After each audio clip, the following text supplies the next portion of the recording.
this one, but it'll be with all the details and stuff. There's not a lot of variation of color in there, so if we could do anything just to maybe like little highlights of rust or something like that. Here we go. And roll sound. Sounds good. Hey, Mark. And action. Robert. Robert really wanted to play Tony Stark, and I really wanted him to play Tony Stark. It wasn't the most obvious choice from a studio's point of view. Unfortunately, Marvel is a new studio with a lot of freedom. We weren't dealing with the classic studio system where they have their lists that they generate.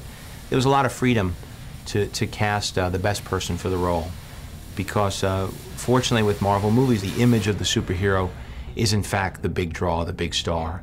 And they've learned that they've had a lot of success in the past when they've hired people who are good, interesting actors and relied upon the name of the brand itself to sort of be the thing that becomes the rallying cry from a commercial standpoint. You then are able to try to make the best movie possible.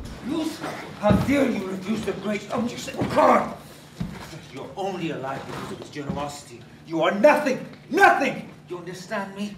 People have drawn parallels to the character in his own life, but that wasn't by any means the decision or part of the criteria by which we chose him. He's a tremendous American actor who has an incredible body of work, and I think has the personality of Tony Stark. He has the look that sort of matches with the comic books. There's sort of a childlike quality to Robert. There's an imagination to Robert that is very similar to Tony Stark, who's an inventor. There's a sense of humor to Robert, which Tony shared. There's a confidence. There were just so many qualities as you began to look through the history of the comic books and who Tony Stark was, and really who Robert is as an actor and as a person. But allowed the great Genghis Khan to rule from the Pacific to the Ukraine. The really fun part about the cave set is the dressing inside. What is life like when you're locked up in a room like that for like 2 or 3 months? And Robert, you know, brought a lot of his own personal experience to the cave too, which was fantastic. I mean, he taught us how you make tea in prison with the nice sock, or how you make coffee, and how you play games, you make backgammon sets out of nothing, things like that. With Robert in the Iron Man suit, we tried to keep it at a minimum for him. We'd try and keep it at a partial suit for him so he could do his acting, because it's so restrictive in that suit, and then we would let, you know, ILM fill in those blanks where the suit would be full. Stop. Stop. Stop. Come on. Please. Get up. Get up. Please stop. As an actor, I've never gone through a process like this before, because usually you have a written page and you have a definite set idea of what it's going to be like. But we really found Jensen during rehearsals, sitting around the table and just talking, and the fantastic thing about this project has been everybody's been so open. You maybe could shave about 90 seconds off your death would be nice, because it's a little uncomfortable leaning over there. Well, 90 seconds? A lot of you heard me. Robert Downey is just it's a jewel. My girlfriend says, I think you're in love with him or something. Here we go. Ready, and action! This is our last day in here. And I remember when these walls were white and before there was set dressing in. And we were trying to figure out what the heck we're gonna do in here. And it's a really cool feeling and sort of bittersweet, but satisfying when you say it's done. There's no more decisions to be made after 10 months of trying to figure out what we're going to do. But we started off here, and now coming out of here, I feel like I understand who Tony Stark is more. I think Robert does as well. And hopefully, when this whole sequence is cut together, people will totally buy that Robert is in the Iron Man suit, and that he built it, and it makes sense. But you don't know. I mean, now as we just finished, I haven't seen any of the scenes cut yet. But I know that every day's work was really good and really strong, and we did better than what was in the script. So we're just shooting a close-up of Robert because we can, and then we're leaving the set behind for second unit to shoot a lot of action stuff. But this was fun. There's a lot of memories in here.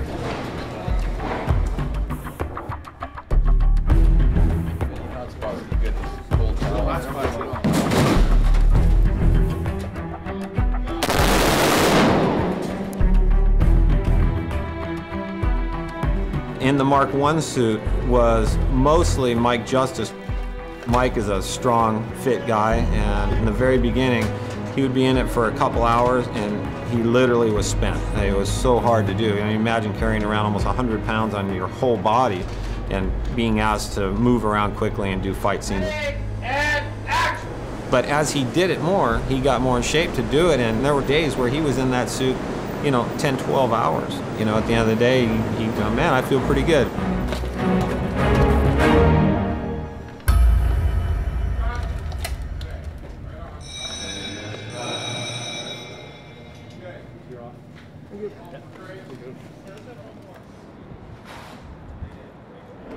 Well, we finally got out of the cave, and now we're shooting at Disney Hall. It was designed by architect Frank Gehry. It's a very beautiful space. Should add a nice look to the movie. And since Tony Stark is an engineer and a designer, we felt that it was important that the locations tie into that sensibility. And when this was available to us, everybody sort of jumped at the opportunity. We have to shoot here at night, so it's going to be very gruesome, brutal shooting hours because we're shooting from dusk till dawn. And this is the first day that we're actually on nights, so I think people will be fading fast. Mr. Stark, I was hoping I could get a reaction from you. How's Panic? I was referring to your company's involvement in this latest atrocity. Hey, they just put my name on the invitation. I say the names and then I say my name, and I'm like, holy crap. It's amazing. It's amazing. It's one of those moments, like I will leave set and I'll call my agent and I'll be like, okay, dude, here's how I'm gonna break it down today. You know, like, I don't know, a man called Jeff Bridges? Yeah, in a scene with them.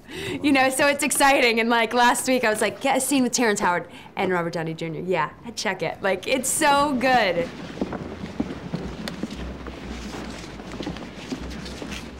Hey, Potts. What are you doing here? Just avoiding government agents. Are you by yourself? Where'd you get that dress? Oh, it was a birthday present from you, actually. Oh, God, I got great taste. Yes. You, want to dance? Oh, no. All right, Thank you. No. The scene at Disney Hall was my first scene in the film. I had taken quite a lot of time off to be with my children and have babies and everything, so it was kind of intimidating the first scene back, to be in this extremely backless dress. It was good that in that first scene that Pepper was kind of nervous and feeling a little bit uncomfortable. I had always wanted to work with Robert. It had been kind of one of my lifelong ambitions. And when I was talking to Robert before I accepted the role, he said, you know, aren't you tired of doing these like great little movies that no one sees? Don't you want to be in a movie that people see? And I thought, you know, yeah, that would be fun.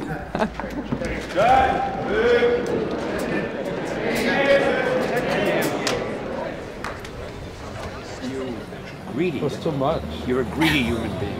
Stan, can we get you for the B-roll? Is everything okay here for you? Are we taking care of you? Or? I have never been taken care of this well in my life. I'm just a little bit upset knowing that eventually we're going to have to go on there again and do some acting. Who's the best director of any Marvel movie? Well, not only the best, but as far as I'm concerned, Jon Favreau That's is right. the only Okay. director. Unless some other director gets me a half a dozen pretty girls. Ladies and gentlemen, I invite you to witness the art. Fantastic coconut. We like to keep them a bit wet, as they look even more fantastic.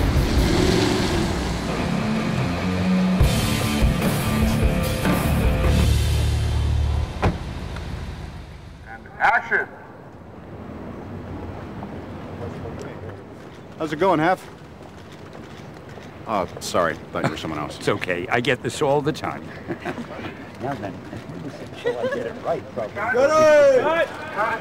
Ladies and gentlemen, that's a camera wrap on the creator of Iron Man.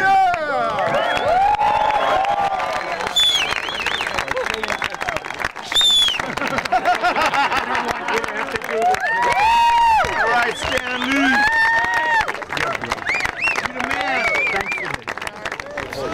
So when you hinge, I'm trying to get a camera over your right shoulder to get him. I have another camera over his right shoulder to get you. So what would you? So I should be on this spot. This is where you like it. Yeah. I've never shaved my head. Always wanted to.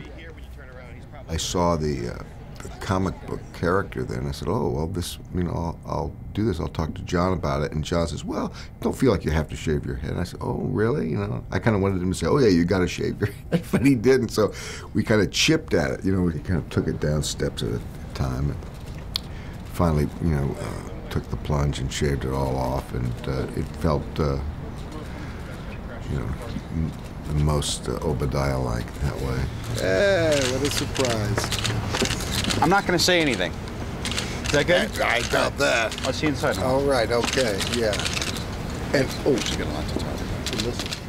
They say the best weapon is one you never have to fire. I respectfully disagree.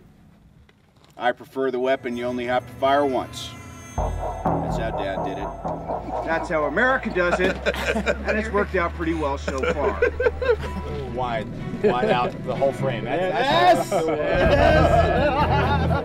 For your consideration, the Jericho. The Jericho, 1001, 1000, bang.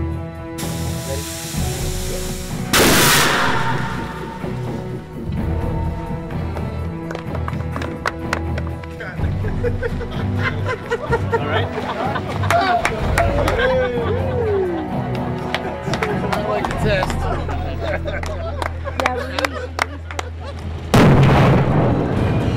This here's Lone Pine, and it's doubling for what we're suggesting are the mountains of Afghanistan.